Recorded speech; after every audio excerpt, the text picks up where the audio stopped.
Queremos saudar você, amigo que nos assiste, com a graça e a paz do Senhor Jesus Cristo. Nós estamos aqui reunidos entre irmãos e convidamos você para participar conosco deste estudo da palavra. Lembrando que sempre nós estaremos transmitindo ao vivo por meio do site www.advertenciafinal.com.br. E se você não conseguir assistir ao vivo, você pode assistir por meio do canal do YouTube. O endereço é youtube.com/TV Advertência Final. Nós estamos reunidos aqui, já oramos, convidamos você para que faça a tua oração silenciosa e também te convidamos para abrir a Bíblia do livro de 1 Reis, capítulo 17. A mensagem de hoje, ela vai falar de algo que tem muito a ver com os nossos dias. Nós vamos, inclusive, mencionar uma profecia que foi proferida no Antigo Testamento, mas tem o seu cumprimento nos nossos dias. E essa profecia ela tem o seu paralelo também no Novo Testamento, em especial no livro de Apocalipse. A nossa história inicia-se lá em 1 Reis, capítulo 17, a história de Elias, o profeta. No momento em que o povo de Israel havia se afastado de Deus, o momento em que o rei e a rainha eram os líderes na apostasia do povo e conduziam o povo para a adoração a deuses falsos e para desonrar o Deus verdadeiro. No momento em que parecia que o verdadeiro Deus foi esquecido, a palavra de Deus foi posta de lado e o povo mergulhava profundamente na apostasia, o povo mergulhava na desobediência, na impureza e em todas as coisas reprováveis pela palavra de Deus. Foi nesse momento em que Deus levantou um reformador. Aos moldes do moderno Lutero, Elias foi chamado por Deus para repreender o líder religioso de então, Acabe. E no verso 1 a Bíblia diz que Elias, o tisbita, dos moradores de Gileade, ele entrou no palácio do rei e ele disse a Acabe: vive o Senhor, Deus de Israel, perante tu face estou, que nestes anos nem orvalho, nem chuva haverá, e não segundo a minha palavra. Em seguida, verso 2, veio a ele a palavra do Senhor dizendo: vai-te daqui, vira-te para o oriente e esconde-te junto ao ribeiro de Querite, que está diante do Jordão. A palavra de Deus não veio sem causa, até porque é de se imaginar que depois de ter tanta petulância, aquele homem foi perseguido como um cachorro. Foi buscado em todos os recônditos da terra de Israel. Isso quer dizer, não houve cidade aonde Elias não fosse buscado. Isso a Bíblia relata mais tarde. E Elias, então, deveria ficar esperando, aguardando, escondido, enquanto a palavra que ele havia pronunciado faria efeito. E aquele reformador que foi tão nobre e arriscou a sua vida para falar a verdade para o líder, para falar a verdade para aquele homem que tinha a responsabilidade de guiar o povo, o rei Acabe, ficou agora aparentemente inutilizado. E ele passou muito tempo no ribeiro de Querite. Sua única companhia eram os corvos que a cada dia lhe traziam o alimento. Ele não recebia notícias sobre o reino, e até nem poderia receber, porque se ele tivesse correspondentes, certamente ele poderia ser morto. Ele teria que confiar em Deus durante aquele período em que ele estava no deserto. E certamente ele seria muito atacado pelo inimigo, onde o inimigo diria: mas você, uma pessoa tão usada por Deus, vai ficar aqui agora inútil? Será que Deus quer isso para a tua vida? Elias, você, um homem de Deus que conhece a palavra, você tinha que estar pregando, Elias. Você tinha que estar falando para todo o povo. Você acha que uma reforma vai acontecer só por uma palavra? Ah, Elias, você está no lugar errado. Sabe, mas a história de Elias nos ensina que o servo de Deus, ele deve saber o momento certo de falar e o momento certo de deixar a sua palavra agir. E assim foi, conta a história que passaram-se 3 anos e meio. Durante este período, Elias nada sabia, mas os anjos de Deus trabalhavam para que a palavra de Elias prosperasse. Elias havia dito que não choveria, que não choveria de novo, senão segundo a sua palavra. E embora houvesse uma série de profetas dizendo o contrário, só a palavra de Elias permaneceu. E aconteceu que, ao final de 3 anos e meio, embora Elias não tivesse sido visto, embora Elias não aparecesse na televisão da época, embora Elias não tivesse o seu nome divulgado em milhões de folhetos, ele não falasse na rádio da época, Elias era conhecido em cada canto daquela terra de Israel. Por quê?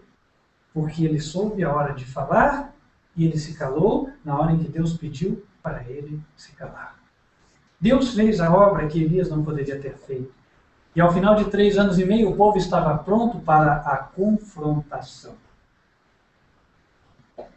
O povo já tinha visto que a palavra de Elias tinha peso, que a palavra de Elias poderia sim vir de Deus. Mas ainda havia algo que precisava ser rompido. Por quê? Porque o povo ainda era um rebanho de ovelhas cegas. Ovelhas que olhavam cegamente para o seu pastor, o rei Acabe, e elas não conseguiam olhar em outra direção. Aquelas ovelhas estavam escravizadas pelas falsas doutrinas pregadas por Acabe e a sua esposa. E elas estavam acostumadas a olhar para o rei e a rainha, esperando deles a direção. E como o rei e a rainha não se arrependiam, como o rei e a rainha não diziam, Elias pode ter razão, então o povo tampouco se aventurava a seguir Elias. Elias era o pregador da verdade presente, mas andava sozinho. E aí é quando Deus entende que chegou o momento da confrontação. Deus chama Elias e manda Elias se apresentar diante do rei. Em 1 Reis, capítulo 18, a Bíblia relata que depois de Elias chamar todo o povo, pediu para Acabe conclamar todo o povo, para que todos comparecessem ao Monte Carmelo, e inclusive os profetas de Baal. No verso 21, digo, Elias se chegou a todo o povo, diz a Bíblia, e disse: até quando cocheareis entre 2 pensamentos? Se o Senhor é Deus, seguiu. E se Baal, seguiu. Porém o povo não lhe respondeu nada. Sabe, irmãos, isso é uma prova de que a palavra de Elias já tinha feito algo na mente daquele povo. Por quê? Porque se a palavra de Elias não tivesse nenhum peso para aquelas pessoas, certamente apareceriam ali dezenas de pessoas para contra-argumentar aquilo que Elias falava. O servo de Deus, por vezes, fala coisas que ninguém acredita. E só no decorrer dos anos é que vai se verificar que aquilo que foi dito era a verdade. E quando isso acontece, então os inimigos da verdade não vão mais levantar a sua boca para dizer: Elias é um profeta, porque aqui não houve nenhuma boca para falar contra o servo de Deus. Ninguém teve coragem de responder. Por quê? Porque Elias tinha dito: só vai chover segundo a minha palavra. E não choveu. Então disse Elias ao povo: só eu fiquei por profeta do Senhor. E os profetas de Baal são 450 homens. Deem-se-nos, pois, 2 bezerros, e eles escolham para si um dos bezerros, e o dividam em pedaços, e ponham sobre a lenha, porém não lhe metam fogo. E eu prepararei o outro bezerro, e o porei sobre a lenha, e não lhe meterei fogo. Então, invocai o nome do vosso Deus, e eu invocarei o nome do Senhor.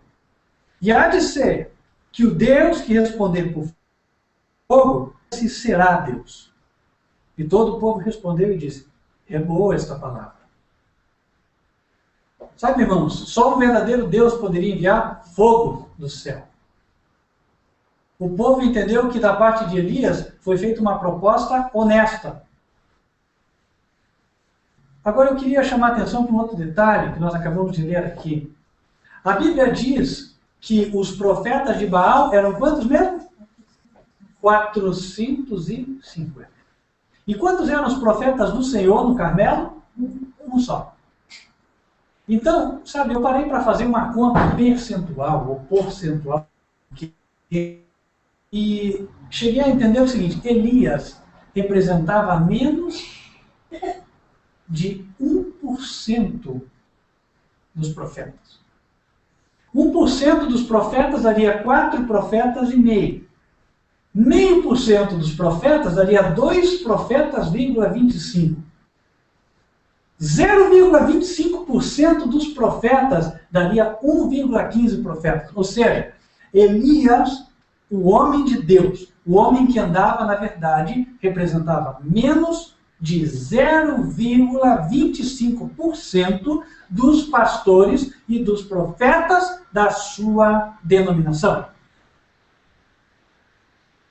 Sabe, irmãos, Jesus, ele diz que larga é a porta, largo é o caminho que conduz à perdição. E são muitos que andam por ele. Porém, estreito é o caminho e apertada a porta que conduz à vida eterna, e poucos se acertam com ela. E Elias estava ali como representante desses poucos. E aí nós conseguimos ver que na professa igreja de Cristo, podem haver centenas de pastores. Mas a Bíblia nos leva a entender aqui que apenas uma pequenina porcentagem pode estar na direção certa. Sabe, para estar na direção certa é necessário estar na posição. Isso quer dizer estar em obediência a Deus, em obediência à Bíblia. Fazer aquilo que Deus diz, dar honra a Deus no ministério e não dar honra ao pastor. Sabe, os profetas ali davam honra ao pastor Acabe. Sempre a deferência, a honra, a lembrança do nome do pastor presidente Acabe era feita. Mas nenhuma referência era feita a Elias. Elias não foi na escola de teologia, então Elias não tinha que ser reconhecido. Elias era alguém do povo comum, então não merecia atenção. Elias era um iletrado. E como é que o povo ia seguir um iletrado? Como é que os pastores iam dar atenção para o iletrado? Como é que os pastores iam dar o púlpito para um iletrado como Elias? Sabe, Deus diz que ele usa as coisas loucas deste mundo para confundir as sábias. E aí nós conhecemos a história. Elias deu a primeira chance para os mestres da teologia de Acabe. E todos puderam orar para o seu Deus. Sabe, irmãos, esta confrontação ela tem também um outro aspecto interessante, que é o seguinte. Sabe, neste momento, não era a teologia que ia resolver. Porque Deus tinha que responder como? Por fogo. Deus tinha que mostrar o seu poder. E a pergunta em causa era: com quem está o poder de Deus? Está com os 450 homens versados nas doutrinas da igreja de Acabe? Ou com aquele homem desprezado, Elias? Com quem Deus está? Deus estava com aquele que o obedecia. Deus estava com aquele que o honrava em primeiro lugar. Com aquele que estava preocupado com a honra de Deus e não com a sua própria honra. E aí, irmãos, aqueles homens cheios de conhecimento dos mistérios da religião de Baal oraram e clamaram ao seu Deus. E qual foi a resposta? Silêncio. Deus não se curva ao homem. Não importa quantos pastores estejam no caminho dizendo isso é a verdade, se o que eles estão falando é contra o que a Bíblia diz, então todos eles estão errados. E era o que o povo de Israel estava prestes a descobrir. Deus queria tirar da mente do povo aquela inclinação de seguir cegamente o anjo da igreja, o pastor. Sabe, o povo tinha que aprender uma vez por todas a ter uma relação viva com Deus, cada pessoa, para que ele entendesse da parte de Deus quem era o servo de Deus e quem não era. Pergunto, quem Deus gostaria que o povo seguisse? Os profetas de Baal ou Elias? A Elias. E aí, irmãos, depois que eles cansaram de clamar, Elias disse a todo o povo, no verso 30, chegai-vos a mim. O povo se chegou a ele, ele reparou o altar do Senhor que estava quebrado. Será que o altar do Senhor tem estado quebrado hoje? Será que aquilo que Deus disse na sua palavra quanto a como fazer o culto, como portar-se na casa de Deus, que espécie de obediência Deus espera, será que estas coisas não estão também esquecidas? Elias reparou o altar do Senhor que estava quebrado. E Elias fez exatamente como Deus pediu. No verso 31, a Bíblia diz que ele tomou 12 pedras, conforme o número das tribos dos filhos de Jacó. E aí no verso 32 diz que com aquelas pedras edificou o altar em nome do Senhor. Sabe, fazer alguma coisa em nome do Senhor, a gente vê aqui por essa história, não é simplesmente fazer e falar, isso é para Deus, estou dando o meu melhor. Caim também deu algo para Deus, não foi? Algo que ele fazia, mas Deus não aceitou a sua oferta. Deus só aceita o que ele pediu. Então, sabe, se nós queremos dar algo a Deus, nós teremos que primeiro consultar na Bíblia como é que ele aceita. Eu quero louvar, então deixa eu consultar na Bíblia como Deus aceita o louvor. Se eu quero orar, como Deus aceita a oração. Quero fazer culto, como Deus deseja que seja a liturgia do culto. Eu quero abrir uma igreja e eu quero colocar agora o estatuto da igreja. Então, estude a Bíblia para ver como é que Deus quer que o estatuto da igreja seja. Deus não quer que o homem ponha as suas doutrinas no estatuto. Deus não quer que o homem ponha as suas regras e a sua política no estatuto. Deus quer que o homem ponha a sua palavra no estatuto. Só esta espécie de igreja Deus vai poder aprovar. E aí, Elias mandou encher de água, verso 34. Enchei de água 4 cântaros de derramai sobre o holocausto e sobre a lenha. Verso 35 diz que a água já corria ao redor do altar e até o rego que tinha sido feito em volta do altar se encheu de água. Para ficar muito claro o seguinte, meus queridos, não ia ter falcatrua ali. Não tinha como alguém dizer, sabe, Elias carregou 2 pedrinhas, ele bateu, fez uma faísquinha ali, a lenha estava meio seca e pegou. Não foi Deus. Não. Elias quis deixar muito evidente que só Deus poderia pôr fogo naquele sacrifício. Para mostrar que era o poder de Deus que estava com ele. E aí no verso 36 diz que Elias, depois de fazer tudo o que Deus pediu, conforme Deus tinha pedido, ele orou. Ele disse no verso 36, ó Senhor, Deus de Abraão, de Isaque e de Israel, manifeste-te hoje que tu és Deus em Israel e que eu sou teu servo e conforme a tua palavra fiz todas estas coisas. Responde-me, Senhor, responde-me para que este povo conheça que tu, Senhor, és Deus e que tu fizeste tornar o seu coração para trás. Então caiu fogo do Senhor e consumiu o holocausto e a lenha, as pedras, o pó e ainda lambeu a água que estava no rego. O que vendo todo o povo caiu sobre os seus rostos e disse, só o Senhor é Deus, só o Senhor é Deus. E Elias lhes disse, lançai mão dos profetas de Baal, que nenhum deles escape. Lançaram mão deles. Elias os fez descer ao ribeiro de Quizon e ali os matou. A Bíblia nos dá a entender aqui claramente qual vai ser o destino de qualquer líder religioso que ensinar uma doutrina sua diferente daquilo que a Bíblia diz.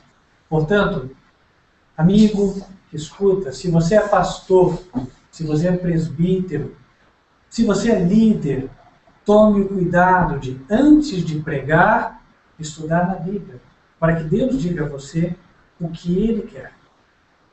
E outra, não pregue aquilo que você ouviu de outro. Não passe para frente aquilo que você viu num caderno diferente da Bíblia, numa apostila, num seminário. Passe aquilo que você estudou pessoalmente e você conferiu na Bíblia que é a verdade. Por quê? Porque há uma consequência muito grave caso nós preguemos algo que não esteja na Bíblia. E essa consequência é a morte. Então, cuidado, meu querido, cuidado. Seja um despenseiro fiel, seja um presbítero fiel, um pastor fiel, um profeta fiel. E você que está aqui, lembre-se, a Bíblia elogiou a atitude dos bereanos, que eram aqueles que, quando escutavam as palavras do apóstolo Paulo, checavam na Escritura para ver se era assim mesmo. Elias, sabemos nós, foi trasladado ao céu, portanto, o seu ministério foi aprovado por Deus, a sua obra foi aprovada. Deus passou por alto todos os líderes religiosos da época e deu a Elias o privilégio de ser trasladado. Deus premiou a coragem de Elias de colocar-se contra a convenção de pastores daquela época. Sabe, Elias viu que a convenção estava errada. A convenção estava ensinando o povo a adorar os ídolos e Elias não ia submeter a sua consciência àquilo. Elias, com certeza, como bom cristão, sabia respeitar aquele que é digno de honra, aquele que está posto como liderança. Mas esse respeito não fazia com que ele se tornasse um cego. Ou seja, quando ele via que o líder não estava obedecendo a Deus, ele não seguia o líder e ele reprovava o líder. Sabe, irmãos, o exemplo de Elias nos mostra que quando nós vemos um líder em pecado, a nossa atitude não deve ser, deixa ele com Deus, Deus sabe o que faz, se Deus elegeu ele. Irmãos, nós temos uma responsabilidade, e o pastor também é nosso irmão. Se ele está em erro, pode ser por ignorância. E por que você não fala? Vá lá, fale com ele. Mas daí o pastor não vai gostar, vai tirar o meu cargo. Que importa? Se você estiver tendo cargo em um lugar onde Deus não aprova o que está sendo feito, que valor tem isso, meu querido? Então, sabe, se você vê algo que Deus não aprova, vai e fale. Ninguém aceita, então seja como Elias. Elias ficou lá no deserto. Deus vai mostrar para você um lugar onde você vai encontrar pessoas que também querem servir a Deus como você. Pois a história conta que Elias um dia reclamou a Deus e falou, Senhor, só fiquei eu. E Deus falou, não, eu reservei 7.000 joelhos que não dobraram-se a Baal. 7.000 pessoas que não tinham dobrado os seus joelhos a Baal. Elias não via. Elias pensou, puxa, mas eu vou ficar sozinho? Ninguém da igreja veio comigo? Eu creio que eu estou obedecendo a Bíblia, mas parece que ninguém enxerga, só eu. E aí me chamam de orgulhoso, me chamam de insubmisso, me chamam de divisionista, me chamam de sectário, me chamam de pessoa causadora de problemas, pessoa que deve entrar em disciplina. Por quê? Porque eu não me submeto à liderança. Ora, mas o que disse Pedro certa vez para a liderança da igreja judaica? Quando a igreja estava ordenando a Pedro a fazer algo que Deus proibia. Atos capítulo 5.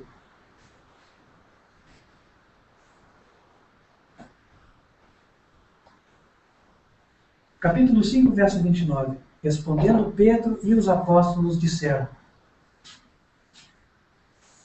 Quero ler o 28, tá? Só para ficar clara a situação.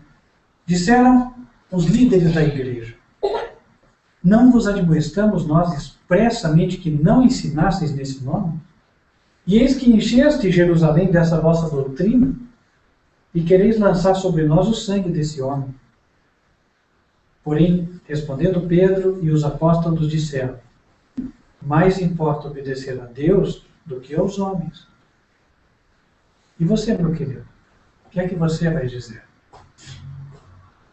Sabe, o céu inteiro está olhando para ver qual vai ser a nossa atitude diante das diferentes situações. E nós estamos sendo, sim, avaliados por olhos que enxergam tudo. E sabe, o que é que pensam de nós lá em cima? Já parou para pensar? O livro de Malaquias, no seu capítulo 4, Malaquias, o último livro do Antigo Testamento, ele nos apresenta uma profecia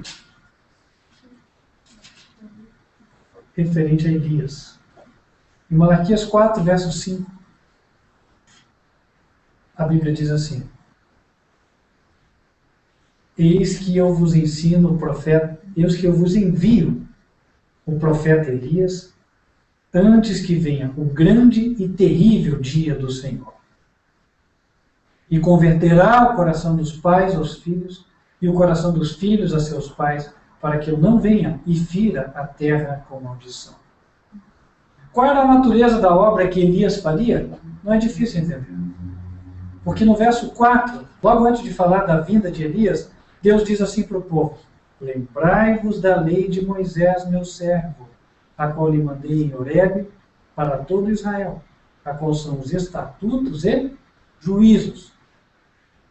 Note, Deus não falou aqui, lembre-se da lei cerimonial de Moisés. Deus deu a Moisés a lei cerimonial, mas ele deu também os estatutos e juízos morais. E Deus se referiu a eles para dar a entender o seguinte: esses, vocês têm que se lembrar deles, não devem se esquecer. E esta lembrança, ela deve transcender o tempo, ou seja, ela deve chegar até o fim dos dias. Por quê? Porque eu hei de enviar o profeta Elias antes que venha o grande e terrível dia do Senhor. E o que Elias fez? Elias foi um reformador. Elias foi um recondutor do povo à obediência à lei de Deus. O segundo mandamento estava sendo desprezado porque o povo adorava imagens de escultura. E Elias restaurou a honra de Deus. Elias restaurou a obediência à lei de Deus.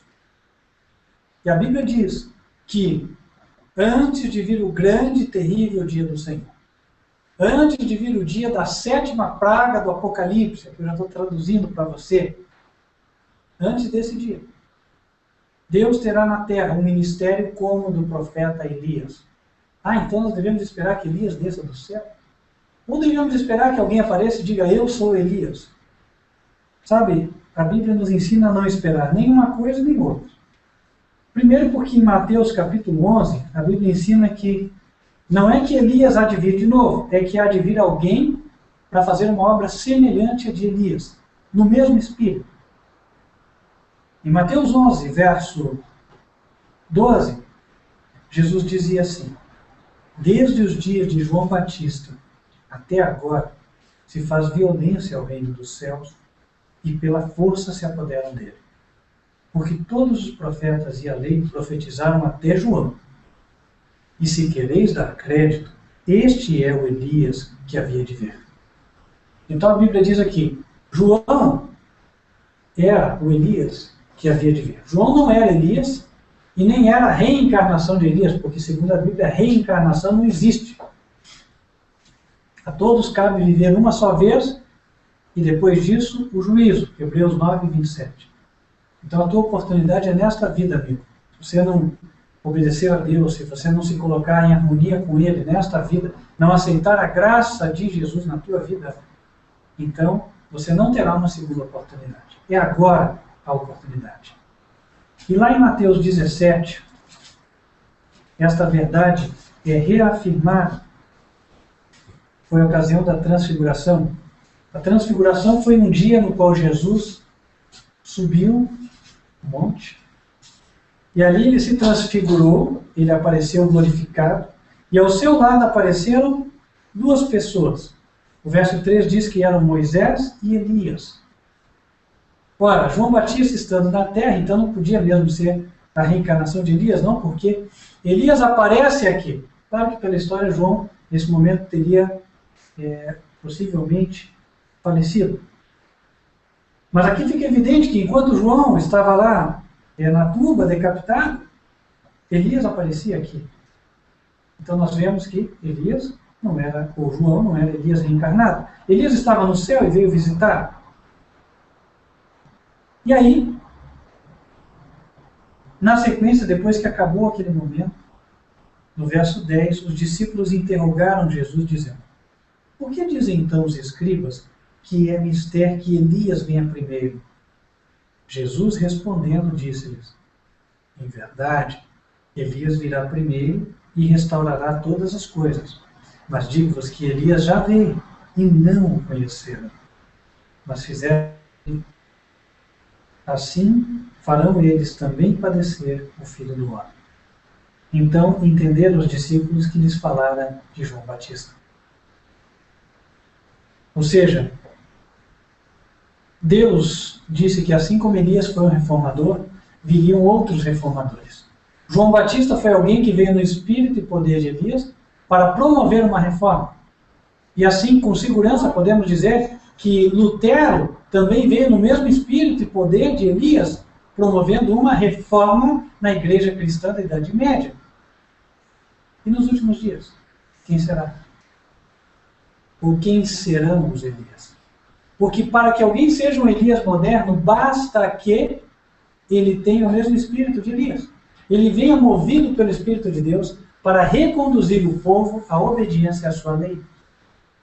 Ele venha para reprovar a atitude de líderes, a atitude de povos, a atitude de membros de igreja, de toda e qualquer pessoa que não esteja em harmonia com a lei de Deus. E vem dizer a ele: olha, você precisa se converter. Aquele que não tem medo de enfrentar o status quo das pessoas. Quem serão os Elias modernos? Eu não creio. E a Bíblia não dá base para entender que virá uma pessoa e dizer: eu sou o Elias.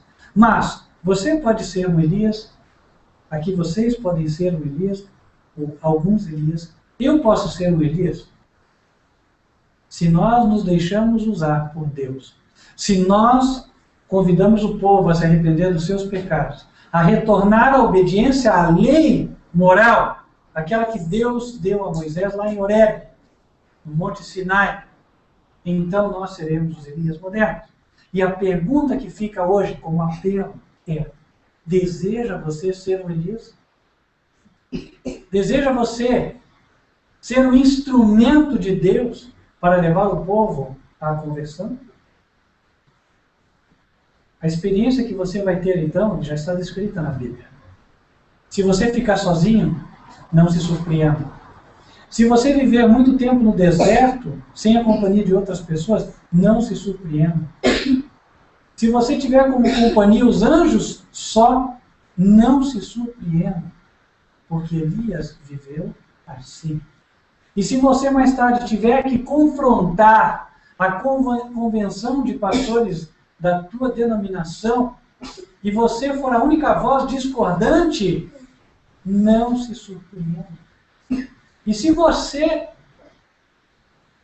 tiver que conclamar o povo a não seguir mais a maioria dos líderes que você conhece, não se surpreenda, porque Elias fez tudo isso. E o Elias moderno terá que fazer. Quem aqui terá coragem e o valor de ser um Elias? Quem quer dizer a Deus: Senhor, eis-me aqui, envia-me a mim. Ajuda-me, Senhor. Porque nós, em primeiro lugar, precisamos obedecer para que nós sejamos o Elias. Em segundo lugar, aí sim, Deus pode nos usar pelo seu Espírito. Meu sincero desejo e oração é que todos vocês tenham este Espírito e o poder de Elias. Nós vamos orar, vamos pedir a Deus que nos dê este Espírito e esta graça. Amém? Bom, vamos orar.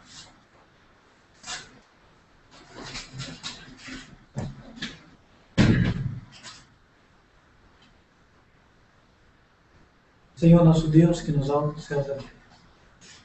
Queremos, Senhor, neste momento, pedir ao Senhor que perdoe os nossos pecados. Ajuda-nos a sermos obedientes a Ti, ajuda-nos a descansarmos confiando em Ti, em Teu cuidado e providência, assim como Elias descansou. E dá-nos o valor moral, Senhor, para que, se necessário for, confrontar, Senhor, uma legião de pastores, assim como Elias teve que confrontar. Se necessário for dizer a eles, Senhor, que precisam retornar à obediência, que assim seja nas nossas vidas. Mas que a nossa vida seja um exemplo em primeiro lugar. Senhor, dai-nos força, Senhor, dai-nos valor moral e dai-nos também a sabedoria para falar da forma correta. Não sejamos nós pessoas apenas que agridem aqueles que ouvem, mas sejamos pessoas, Pai, que trabalham e falam para restaurar. E assim, Pai, que ocorram conversões sinceras no meio do Teu povo e as pessoas, Senhor, possam se envolver a verdadeira obediência ao Senhor. Te rogamos essas bênçãos, ó Deus. E pedimos por todos aqueles Elias que estão espalhados ao redor da terra, pessoas que nós nem conhecemos, mas que o Senhor tem posto este anseio de reforma. Opera, Senhor, abençoa cada um deles e ajuda-nos, Senhor, a seguirmos firmes até que a Tua igreja verdadeira triunfe nesta terra. É o que te rogamos em nome de Cristo Jesus. Amém. Querido amigo que nos assiste, nós vamos chegando agora ao final. Eu queria desejar que Deus te abençoe grandemente. Lembrando a você que nós estaremos transmitindo ao vivo também aos sábados, a partir das 10 horas e 30 minutos da manhã, pelo site www.advertenciafinal.com.br. Ou então você pode assistir todos os vídeos que já transmitimos, todas as mensagens, por meio do canal YouTube. youtube.com/TV Advertência Final. E às quartas-feiras estaremos novamente transmitindo a partir de 8 horas e 20 minutos. Vamos orar pedindo as bênçãos de Deus sobre você. Que o Senhor te abençoe. E que o Senhor faça resplandecer o seu rosto sobre ti e de ti tenha misericórdia. Que o Senhor levante sobre ti o seu rosto e te dê a paz. Amém. Amém. Amém. Deus te abençoe.